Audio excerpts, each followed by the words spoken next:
coming to you live from the City of Angels, Los Angeles, California. It's the Sheena Metal Experience with your host, Sheena Metal.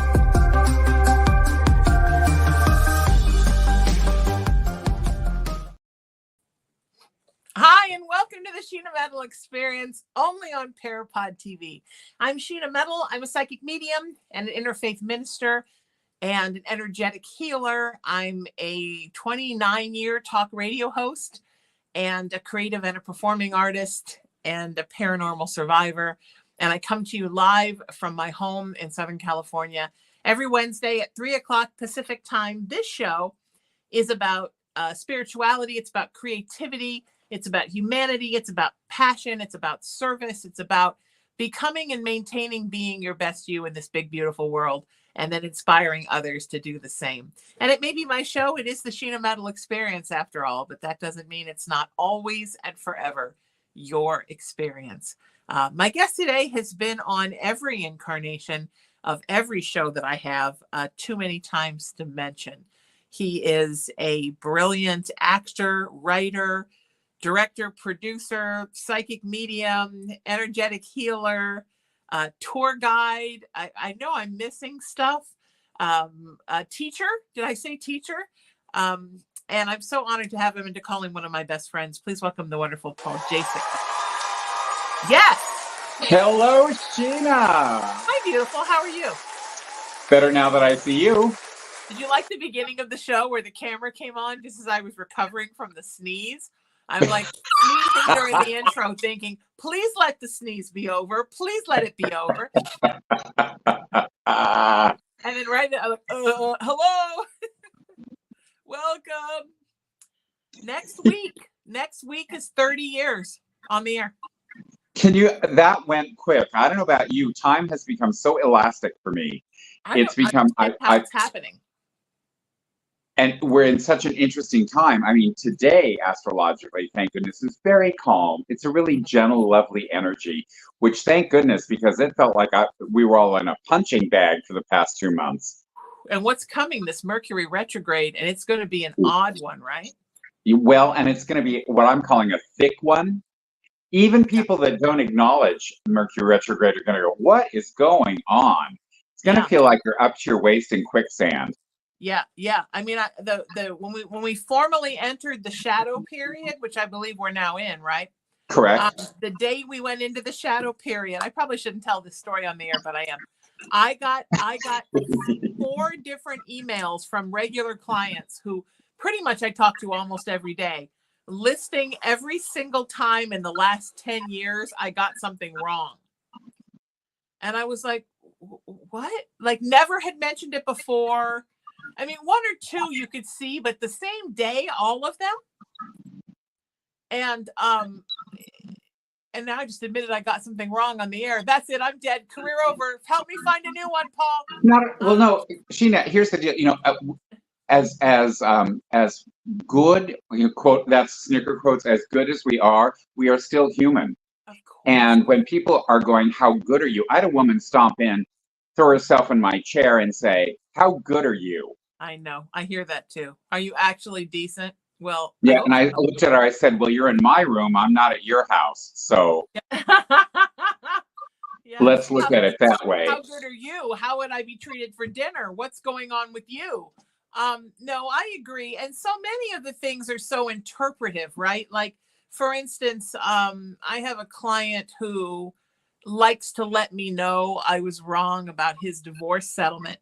But I did specifically tell him when it began, do not call and leave nasty voice messages for your wife or emails, because she's going to get pissed and then she's going to dig in and take you for all you're worth. So sometimes I think people don't understand that you have to participate in your own future. And yes. I don't know if you notice this, but clients always get upset, but you should be able to tell me. You should be able to tell me how it's going to go. I'm like, oh, honey, I can tell you what it looks like now, but you can change it. The person can the universe is eternally flexible, right? Well, when people say that to me, you know, what we really are on a moving Rubik's Cube spinning at high velocity. Yes. So when they go, you should be able, I said, then you should be doing my job, shouldn't you? Well, and this is the thing. After the strange emails that all came in one day, then none of them ever mentioned it again.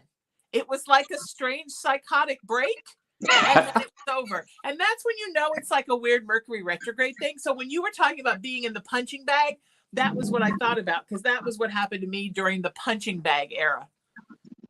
Yep. Well, and I'm so fortunate. I have so many lovely, loyal clients, but Me I've too. had to play chess with my schedule, Yes. you know, and throw that in that all of a sudden I've gotten a lot of theatrical auditions to play Santa. You know, I went from being everyone next door neighbor to everyone's judge to now I'm Santa or the captain from Titanic. So, Oh, I like that you're the captain from Titanic, but I might have a Santa hookup for you too. I know just what you need. oh, good. Yeah. Well, and all of that's good. And, you know, in my morning meditation, which is so important, I used to say it as a suggestion to my clients. And now where we are in the world, it's mandatory. Take those 5 to 10 minutes in the morning to get yourself set, or you're going to be swept downstream. Yes. So it's not even an option any longer. And even if people go, well, I don't do that. Well, you do now. Yes. Yeah. So Yeah. to keep your balance, because this energy is only going to increase in velocity. Agreed. Agreed. Yeah, and you always should be centering, and you always should be grounding. I say this sarcastically as I smirk. Can you see my smirk emoji, my inner smirk emoji? When other healers say to me, "Oh, I don't protect myself." I think, okay, well, that might explain why you're having some problems. Yes, Because, that may first be of it. all, everybody on the earth should be energetically protecting themselves. Period. Next paragraph. People who are doing the work that we're doing and consistently taking in energy should 140% be protecting ourselves all the time.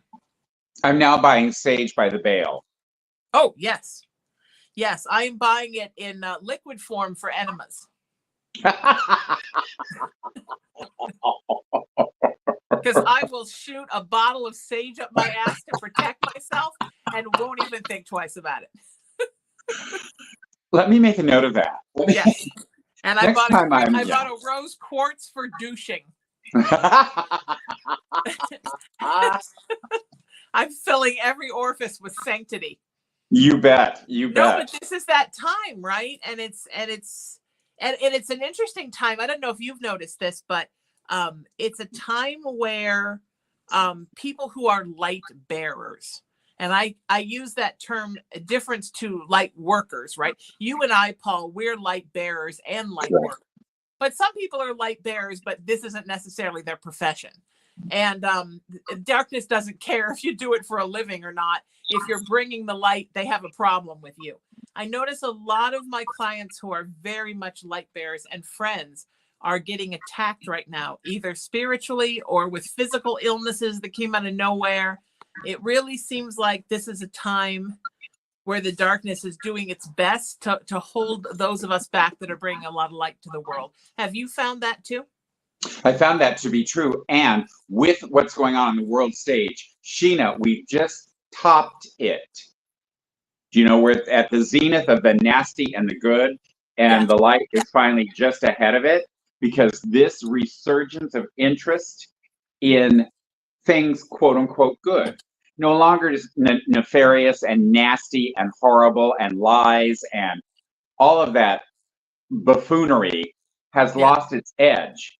Yes. So we are at a very tender time. I'm glad we're having this time together to remind people, keep to the good, keep to the moving, keep toward moving to the light, whatever that means for you, because we are actually besting it. This is not the time to sit down. You've been pumping the water in the well, and now it's beginning to gush. This is not the time to start pumping. Yes, 100%. And I think that your book needs to be called at the zenith of the nasty and the light and the good. Is that what you said? At the zenith of the nasty and the good, or that's what you said right there. There is How about light. At the zenith of the nasty and the necessary? Yeah, 100%. There you go. I love that. And people say, why are things gotten so nasty right now? And it's like, well, because they have to be. I mean, this is where the battle of good and evil is really being played out on the earth. And you can't let all the nasty stuff get to you. You have to let it go. And you can't spend your time flipping out about it on social media. You have to just let things go. Well, let things go. And, my mentor used to say, when I would come with a problem, going, I really want to touch, she goes, wait a second.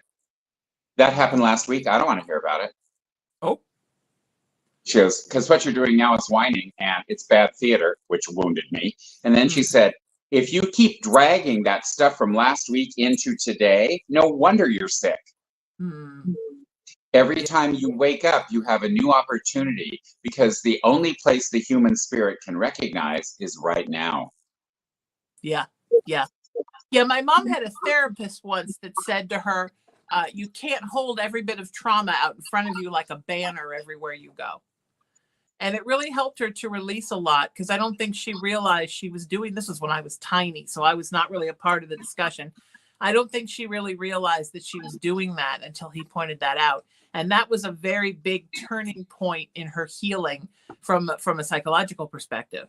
So yeah, you have to let it go, because there are new battles to be fought every day. You can't still be trying to change the ones that's outcome happened 10 years ago.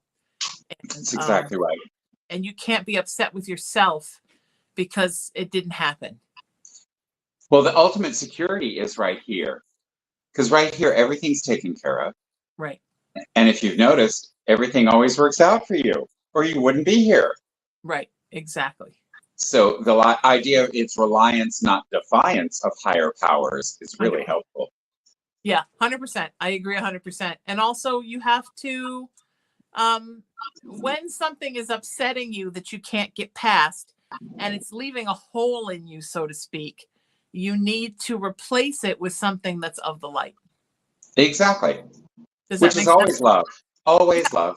100%. Yep. Love, positivity, joy, gratefulness, thankfulness, blessings, paying things forward, random acts of kindness. All Kitties. of those things fill the hole, right? Kitties.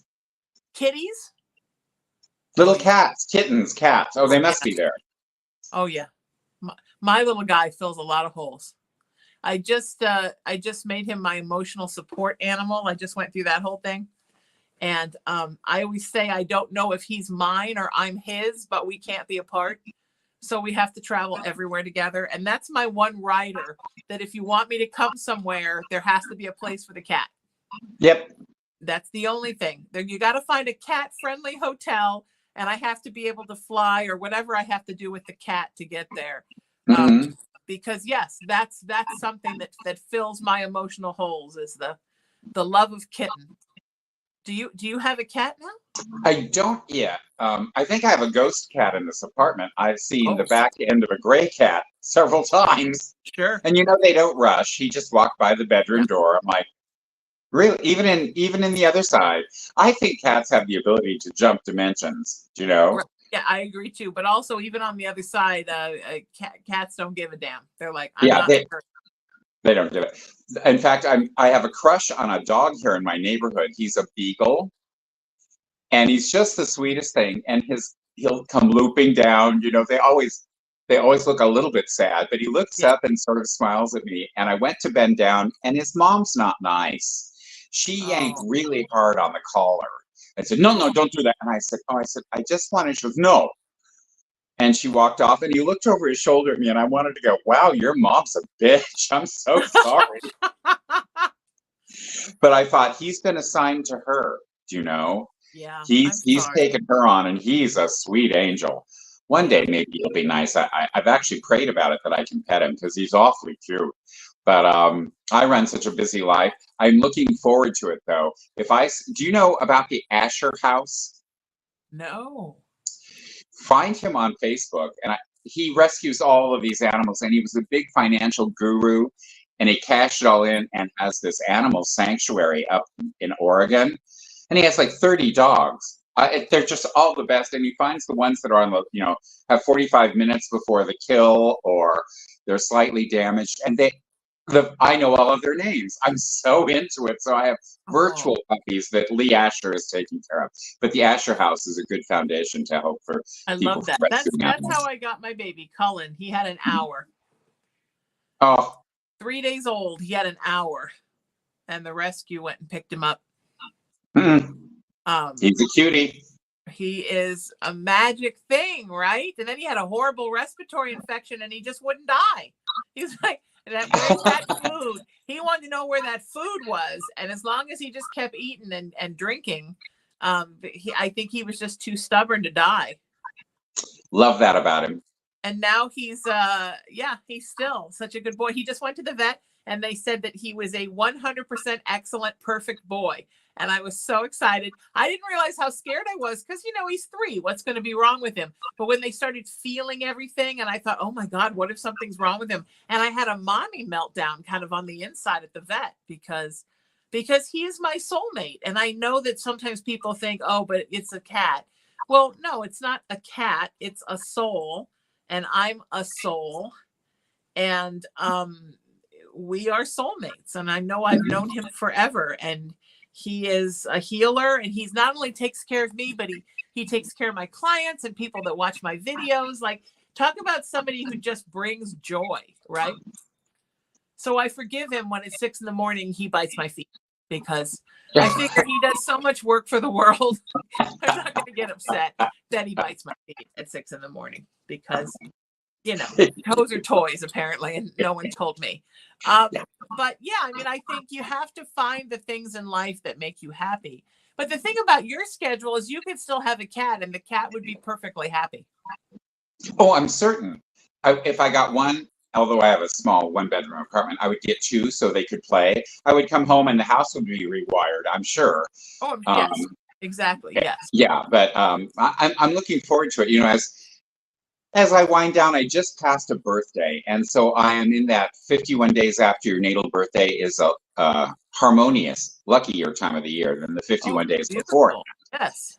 And quite frankly, and I've said this before, but I never expected to live this long or look this good.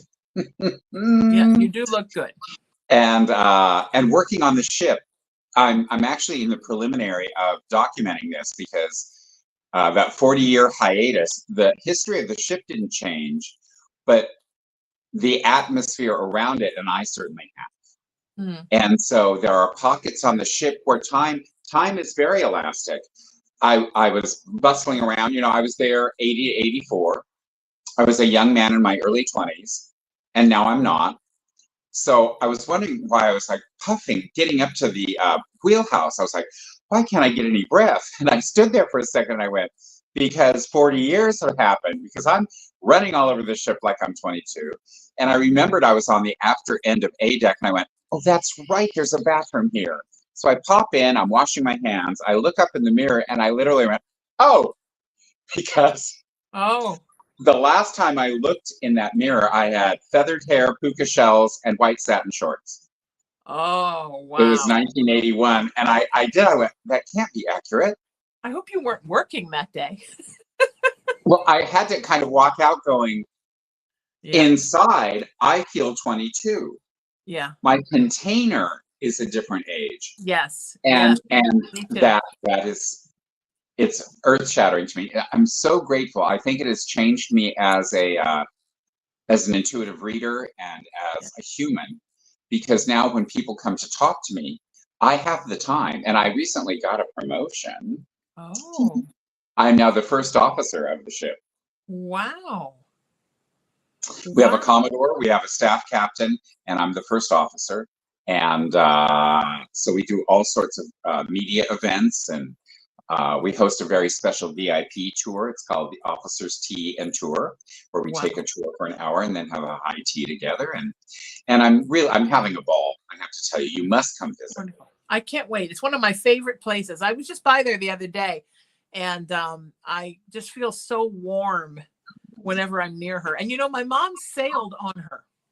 Oh. Now, I always forget. And Mom is not here to ask. So did both ships go in both directions, the Mary and the Elizabeth? Yes, indeed. In fact, Wednesday, oddly enough, was sailing day on either side of the Atlantic. One of them would be leaving from New York and the other one would be leaving from Southampton. And they would cross paths in the middle of the ocean. In the middle, yes. So my mom went up to Europe on one and back on the other.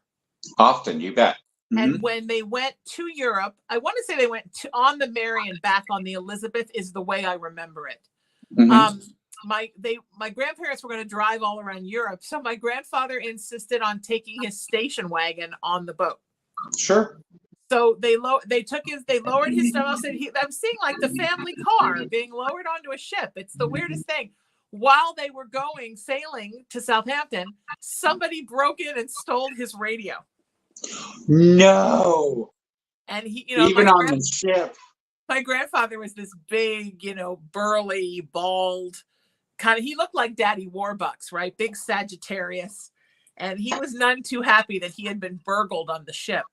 I can imagine. Or that he had to drive around Europe without a radio. But yeah, that was their big European vacation. But it was a different time, right? So whenever I'm there, I think about my mom being a teenager there. And it's always interesting. I never can remember what year, though. Did both ships sail after the war? Yes, in fact, 20 years, from 47 to 67, they crossed the Atlantic once a week. So I want to say it was probably right after the war, because my mom said when they went to Europe, she said it was a horrible time to take kids to Europe because everything was just rubble. Well, that would have been probably like 49, 50. Yeah. Yeah. So my mom would have been 17. 16 or 17, depending on what year. Yeah. So I always had such a fond memory of it because she was there and my family was there. So I particularly like the bar that's next to where you check in, where you register. They have that, it has that big porthole. And the Queen Mary, right? Full of portholes and full of portals. It's got something for everyone. It's true. Well, there's the observation bar all the way forward. And it's the side bar. Is that still there? Yeah, the starboard lounge, yes. Yes. That's the one on the side of the ship? Yeah, where you check in at the hotel, off to the side, right. There's the starboard lounge. Yes, that's where I had a spirit kind of move into me while I was sleeping. Oh. I fell asleep looking out the window while my friends were exploring, and I woke up and felt like I was having a heart attack, and I couldn't shake it, and all I knew was I had to get off the ship, and they kind of woke me up, and I'm like, I got to get off the ship right now, and they're like, what's wrong with you? And I'm like, I got to get off the ship right now, and as soon as I got down to where the valet was, I felt perfectly fine. But was that the doctor's office? It was, as a matter of fact. Look at you knowing that. Yeah. We've talked, I think, before about the lady in the hallway right there. Yes. And she's having a heart attack, and she's trying to get to the doctor's office, and she didn't make it. Oh, okay. Wow. Okay. Maybe she's the one that moved through me. That's what I'm thinking. So you were talking about how you fell. We were talking about falling before, because of course I took a huge fall on Cinco de Mayo, and I believe that I was pushed. And then we know that I got pushed right doing that musical, which messed my knees up. And an interesting story, because here's how there are no accidents.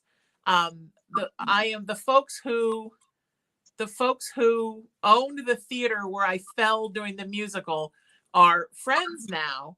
And I was with them all weekend and had just left them when I went to a Cinco de Mayo party and fell. I didn't make that association until right now. So those folks, I'm going to wear knee pads the next time I'm around them.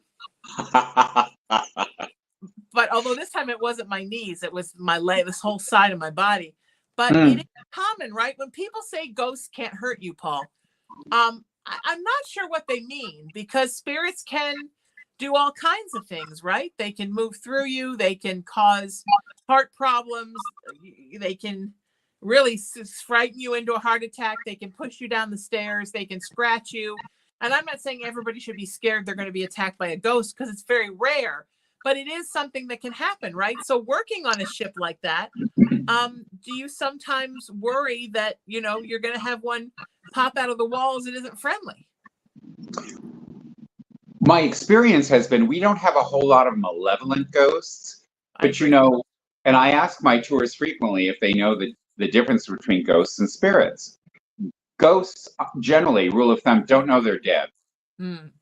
It's been some sort of abrupt emotion. We have an officer who died by poisoning. Awful. He drank a bottle of carbon tetrachloride.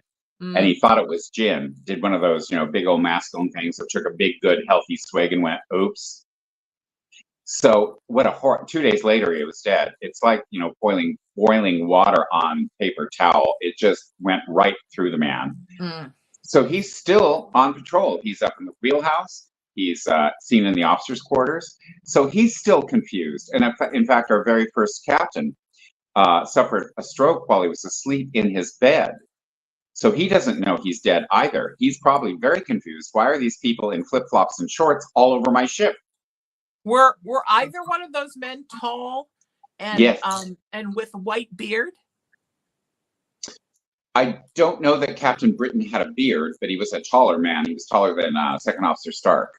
But there's several timelines going on. Time is not in a line; it's in a spiral. So while we're talking, Pearl Harbor's happening, the ship is sailing. Right. I saw a gentleman in a uniform with a white beard. Sort of like your beard, but even more like chiseled, if that makes sense. I will look because in her 31 years of service, she had 33 captains. You were awarded the command of the ship just before your retirement. Well, it didn't have to be a captain. It could have been an officer, right? But it was somebody definitely in a uniform. I want to say more gray than black. Okay. If that makes sense. I don't know. Sure. It was night. And he was just standing over my bed, just staring at me, not doing anything scary. Then just turned around, walked right through the wall. Bye-bye. Yep. We had a woman, and she sent the photo to a tour guide friend of mine, and now that he's back on the ship, I'm going to ask him to send it to me. She said, I don't believe in ghosts, but I had this happen last night, and it was the forward part of A deck. She's in a hotel room, and she needs to go to the restroom. So she's trying to fumble next to the bed for the button to turn the light on. Yeah. But she finds her phone, which is as good as, we all know we have a flashlight in our phone. So she's fumbling around. She takes 3 quick pictures while she's looking for the button for the flashlight. So the next morning she thought, well, it looks like I've taken pictures. Let me look. There's a cabin boy standing at the end of her bed with a suitcase. Wow. And it's clear as a bell. Now, I don't know. I have many people who they're very excited about the 2 places on board, the swimming pools, certainly, and B340. And I get to announce, and also we are celebrating Dark Harbor again at the ship this year, which is a huge event. I was part of Midsummer Scream last weekend at the Convention Center to announce the opening of Dark Harbor. And were you there representing the Mary? I was. Oh, that's wonderful. So we are going. Pardon me? I said that's fantastic. How exciting! Well, and you and I have been in entertainment for a very long time. Yeah. And I really didn't know much about this event. I've certainly been to Comic-Con before when I was working for Lord of the Rings. Sure. Which is an event. Well, so is Midsummer Scream. This is Comic-Con for the goth community, and it was a big deal. That's awesome. And so what happens during Dark Harbor? Dark Harbor also uses some of the lower decks in very spooky mazes. And there's some actors there. We've been auditioning actors for Dark Harbor. And I thought, when there's so much active, real paranormal, but if you want to pay actors, I'm also good with that. So, and it will start in the middle of September and go till right after November 1st. And there's also stuff outside, right? On the there's a cool carnival next to the ship, you bet. Right. Honey, I've lost your audio. You sound like you're really far away. Oh dear, is this better? No, you know what? Why don't you go out and come back in, and I'll tell people how wonderful you are while you're gone. Paul Jacek is leaving us for a moment. So yes, the Queen Mary is one of the most haunted places I ever stayed on. And I think sometimes with a haunted location, there's almost a skepticism because everybody tells you the stories and you think you're going to see a lot. And then you wonder, is there going to be a lot? And then I went in kind of with an open mind, like, look, I'm sure. And at that time, at the time that I spent the night there, employees were not talking about it because I tried to get the bellboy to talk about it when he brought my luggage up. And he was kind of like, oh, yeah, we're employees. We're not supposed to talk about it. Because Queen Mary has gone through phases where they didn't want people talking about the haunted aspect. So I went in with zero expectations. And it was one of the most haunted places I've ever stayed and one of the most haunted experiences I've ever had. And it's, I don't like to be scared because I grew up in a haunted house and was very trauma inducing. So I don't like being in a haunted house or being in a haunted place. I mean, I do it for work. I'll come clean your house, but I don't want it in mine. I don't really want it in my hotel room, but I'm torn because I love her so much. The Queen Mary. I never want to be where she's not. I always want to be there. Like I would go every day if I could and just sit there, just sit somewhere, sit in the observation bar and just sit there and look out that porthole and hope that I'm not sitting on a portal because she's all portholes and portals. I think Paul was having a problem because we're having problems getting him back. So maybe I'll tell the story of when I stayed there. So one of the very interesting things that happened when I stayed there, I wish Paul was here to hear these stories, but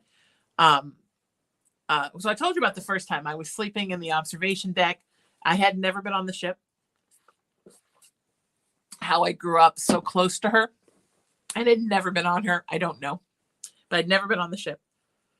And my friends were going to try to go down into the bowels and see what they could find, how low they could go. And I don't really like elevators or bowels of any kind. Not even crazy about my own bowels, to be honest. And so I said, I'm going to stay here and I'm going to look out the window and look at the harbor, which was gorgeous that night, the Long Beach Harbor, and try to sort of visualize what it was like with my mom as a teenager on this ship. And that's when I woke up and had the heart attack experience. Hello, my friend, you're back. Is this better? Oh, you sound fantastic. So I was about to tell some stories, but I wanted you here for the stories. So one of the very strange things that happened when I stayed there was that every time I would leave the room and come back, all of the soles would be pulled out of my shoes and lined up on the bed. That's wow. What you don't hear every day. No. Somebody has a sense of organization, though. Somebody thought those soles shouldn't be in those shoes. The shoes were not on the bed, but the soles were. That's so interesting. But the best thing, I don't know if I've told you this story on the show. So, but since we're talking about the Mary and you work there, I got to tell this story. So I'm in the room. I've just gotten out of the shower and I remember the Olympics were happening because I had the Olympics on the TV. The Winter Olympics were happening. And I thought, well, I'm just going to, air dry my hair and watch the Olympics, sit on the bed. Everybody else was down at the bar at the end where they have live music. Okay. So, so I had a room on the deck right below the promenade. Main deck. Mm-hmm. Main deck. It was a suite. So it had the main room with the bed, the king size bed. And then it had a little area where there was just a vanity. And then a little room that had a bathtub and 2 twin beds. So I'm thinking that was like the main room in the kids' room or something. And then there was another room attached to it that I didn't have, was probably like servants' quarters. Mm-hmm, exactly. So above the vanity, there was a utility cabinet. One of those ones that you have to pinch like this to open. And inside on the piping, people had written all their paranormal experiences. I saw this, I saw in different colored pens. I thought that was weird. So, because I'm one of those people, when I get in a hotel room, I'm like, what is this? What does this do? What is this? So I'm sitting on the bed and I hear, and then I hear click, click. And I'm like, okay, I don't know what that is. I get up and I walk to the vanity and that cabinet is open. And I'm looking around and I don't see anybody. There's nobody in the room. So I look out in the hallway for children, and there are no children. So I close it up. I go back, sit on the bed. And I can hear that it's like coming up, right? And then click, click, and the cabinet open. This kept happening. And I finally had to take some amplifiers from the gig that was happening later and stack them in front of that cabinet so it would stop happening. Then I'm back on the bed washing my hair, and then I hear click, and I look over, and the nightstand, and the old rooms, everything is fastened because when you were sloshing around, they didn't want all the cabinets and drawers to open. So you really had to yank the drawer to get it open. The drawer comes flying out hard enough, it knocks my suitcase on the ground. My suitcase was leaning against the drawer. And I'm telling everybody the stories later, and they're like, oh, yeah, right, like that's happening. And then we were all having a jam session in the room at night, and the drawers started opening, and it did it again in front of everybody, which was very nice of it to do, to show everyone that I wasn't crazy. And then the thing where at night I would see this gentleman standing over me.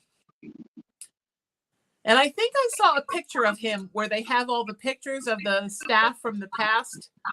I'm pretty sure there's a picture of him. I'll have to point him out to you. Yeah, when you come on board, we'll sneak about and look in places. Yeah, but that was a lot of haunted activity at one time. Well, there is all the time. People expect that they paid an amount of money that they get to see a ghost. Right. I have to remind them, the other side doesn't care about clocks, calendars, or cash. They just... I know. Or your timeline. And everybody wants to go into that one room that has nothing in it, the super haunted room. Now we have things in it. And now we're about to rent it out again as a cabin because we can get actually a cabin again. Okay. I'm like a huge amount of money. I'm like, just stay in any cabin. There will That's be things happening. That's what I say. Stay anywhere you want. Things will happen. It's true. But an interesting thing that happened, I don't know if she's still there, but this was maybe 10 or so years ago. There was an older lady that was the bartender in the observation bar. Mm-hmm. And we were sitting there hanging out. People were drinking, and somebody mentioned that I was a psychic. And she said, "Oh, do you know what this is?" And she held up this photo she had taken in there of all these orbs. Oh. And then I said, yeah, I know what orbs are. And then she's like, okay, so here's a weird thing. There may be like 20, 30 orbs in the picture. She said, this is what happens on Christmas. And she held up another picture, and it was all the orbs, but instead of being white, they were multicolored, all different colors. And then she said, there's a baby grand in there, right? She said, this is what happens when someone plays the piano. And she showed me another picture, and it was just like packed with orbs. Like it was orbs upon orbs upon orbs. So clearly, whoever's in that bar or whoever's on the ship comes to the bar when people play the piano, which I think is one of my favorite stories ever. Well, the vibration is happy, and that piano is now down in the A-deck lobby. Okay. And what I just learned, and I'm still such a student of the ship, that piano is older than the Queen Mary. Oh. It came from an earlier Cunard liner named the Media. And as the Queen Mary was getting ready for her maiden voyage, the Media was thinking of being scrapped. So someone took that sweet piano and brought it to the Queen Mary, and it went to the third class main lounge, which is the piano that Liberace played when he gave free concerts to third class. And now it sits in the starboard lounge. And my friend Scott plays it on Friday and Saturday nights. They've restored it and tuned it. It's got beautiful sound. But the lady in white is seen very often in photos around it. Now, we don't have a lot of information about her. We think she was part of the Bride and Baby Brigade, which was when British war brides and European women that had married American servicemen were offered passage to the United States. And 22,000 of those ladies took them up on the offer. But there was a hitch in that deal. Once you got to New York, your husband or beloved had to come on the ship and claim you like luggage. Oh. And he never came. Oh. And so she was returned to Europe. There's so many stories like that, right? The girl that killed herself at the Del Coronado in San Diego, mm-hmm. Hotel Del, the lady at the Chelsea that killed herself after she realized that her fiance had been killed on the Titanic. Yep.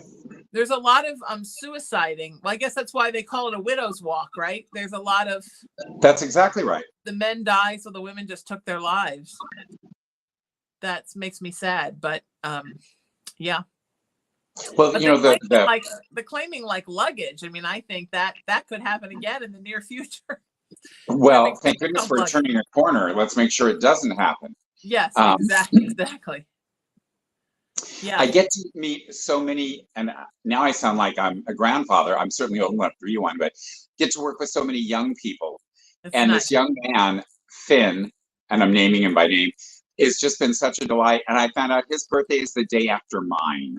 Oh, I love that. And so we were talking, and I said, well, Finn, I would like to, a bunch of people were talking about going out. And he goes, well, I'll just turn 21. And I looked at him, and Sheena, you'll understand this. All of a sudden I went, I turned 21 here too. Oh, that's so wonderful. Thank you. That's so beautiful. Wow. You turned 21 on the ship? I did. So how was the ship different 40 years ago? It was a different time. If we go back in time, where we were as a species or where we were as a country, I was on the aft deck gangway when I'd heard the president, Reagan, had been shot. And I was a young man, and it was a little easier. I lived on Ocean Boulevard, literally 3 blocks from where I am now. That 1-bedroom apartment was $300 a month. Wow. Gas was $1.09. And maybe it was where I was in my timeline. It was a gentler time, Yeah. We had only a few channels. Cable was in the offing. No one had a cell phone. We had several payphones on board the ship in British call boxes. But there seemed to be more time. Yeah. And now it seems that time is compressed. Yeah. And now it seems that either time is right, because I certainly have more time behind me than I do have ahead of me. But these children are up against a different sort of stress that's never ending. With the advent of AI and technology, it's in their pocket. It's at them all the time. I knew I had safe places. Once I shut the door in my car, it was Kiss FM and or K-Rock, and I could bebop around. I could go down to Huntington Beach and build a fire in the fire pit. I mean, it was a simpler time. Yeah. And I feel great warmth for my own timeline. And I'm a little concerned about how much pressure these young folks have to live with. My gosh. Yeah, I do too. And it's weird because I moved back to Huntington Beach 2 years ago, which is where I grew up. And it's so weird when I run into a place that was there. My best friend lives walking distance from my high school. Her track backs up to my high school. So every night I go see her for dinner, I see my high school. And I almost feel like I still should be there. You talk about 22, I feel 15 all the time. Because I think at 22, I was already more jaded than I feel now. I feel like I felt before the world sort of convinced me I should be somebody else. I kind of had gone back to who I originally was. And I agree. But there is something weird about coming full circle, right? And sort of I feel like this is the place I'm going to live my life out. And I think you too, right? You've come back to your forever place. In fact, I said to myself the other day, this collision between puberty and menopause is exhausting. It is. Yeah, it's so much easier. I tell my clients all the time, once you turn 50, everything gets so much easier. Doesn't it? Yes. You don't feel all that pressure anymore that you have to be a certain way or be a certain person, or you feel like you've done all the heavy lifting. Indeed.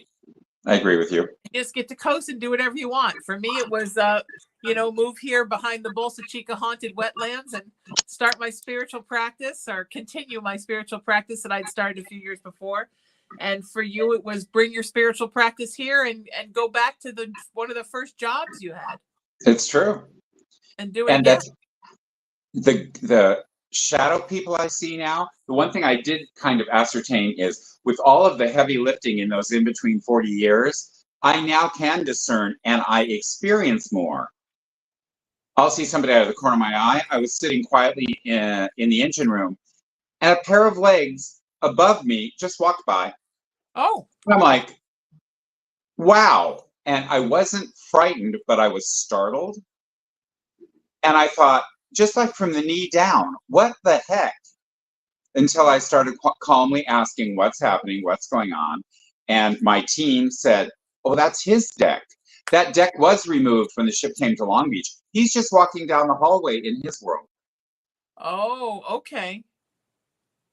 Yeah, that was something I was going to ask you. Where are actual rooms that people can book? What decks have actual rooms?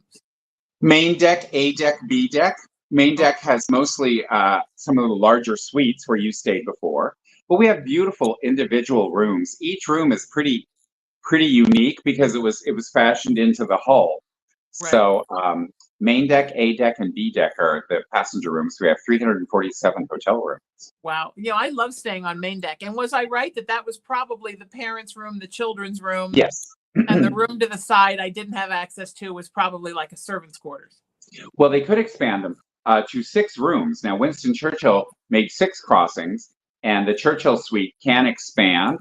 So there was usually a small room that had a sink and a little bed, and that was the maid's quarters. Because if you were traveling, you probably brought somebody from the staff at home. They knew your regular routine. I'm sure. Each suite got their own steward and stewardess. So then you had 3 people of a staff to take care of you. Somebody had to unpack all their hat boxes. And indeed. Well, the now, Duke and Duchess as they're of Windsor, renovating the hotel, are they changing the rooms, or do they still look like that beautiful, gilded era? well, first class on board were the only ones that had their own bathroom. Oh, Second class had a toilet and a sink. Third class had a sink and a chamber pot. So all the way into the bow and all the way into the stern, they are renovating some of those rooms because they were quickly changed in the late 60s. And now the first class is pretty much ready to go. And we've been using them now for a year at least. So out of the 347, I know we have 214 that are open all the time. But daily, they are expanding. Brand new mattresses. Wonderful. Aimbridge took over, and they really, and something I'm very proud to announce is that we've posted a profit for the first time in 17 years. Wow. I think it's because I came back, Sheena. I'm not sure. I think it's all about you. People just come for you, and then they just book a room and stay for a long time. Does the foghorn still go off in the mornings? 10 o'clock, noon, 3 and 6. My favorite. It's my favorite. I could sleep with a foghorn going off repeatedly every 5 minutes. I think it is one of the most comforting, haunting, beautiful sounds that there is. That and the sound of a buoy, the bell on a buoy. Yes. Tell me I haven't had 50 ocean lives. Yeah. Well, and because I'm here, I can hear that bell, and I will now think of you. Because really late at night, I'll hear the buoy out in the bay. You go ping, ping. Oh, it's so kind. Yep, the waves lapping and the buoy. Yes, yes. I don't know why I love that so much. Are you happy in Long Beach? Are you happy with how the city has grown and expanded and become so? I mean, really. I'm so happy about my life just in the box it came in. Right now is the best time of my whole life. I agree. Same with me. Couldn't be happier. Right? Me and the cat live in La Vida Loca. It's beautiful. No complaints. I love having you here. Will you do this again with me soon? Anytime, my darling. It's so good to see you. And then we'll talk things spooky. Yes. Next time. Where are you? Where are you on the?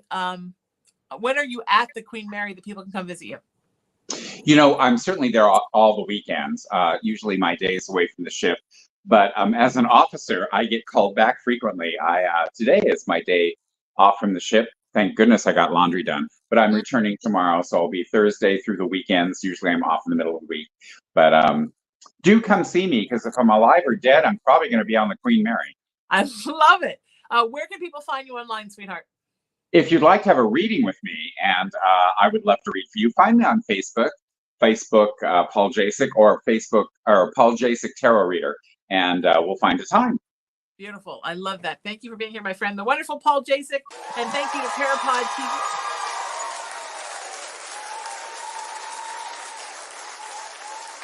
Thank you to Parapod TV and its wonderful owner and operator, Tony Sweet, my dear friend, for allowing us to be part of your television network, and to my engineer and producer, Emery. You're the wind beneath my wings, buddy. I couldn't do this without you. Also, if you want to find me, SheenaMetalSpiritual.com. I can send you Paul's info, anyone's info. Also, find me everywhere on social media at Sheena Metal. That's Facebook, Instagram, YouTube, TikTok, and X, formerly Twitter. Also, if you want to text me, I would love it. 818-437-0886. Let's get to know each other. I would love that. Until I see you next time, seek peace, live in love, lead with kindness, embrace unity, always work to raise your vibration, and know that you are love and you are loved. I'm Sheena Metal. This is the Sheena Metal Experience, only on Parapod TV. We'll see you next week. Stay beautiful and lovely. Namaste. Take care of you. We'll see you next time.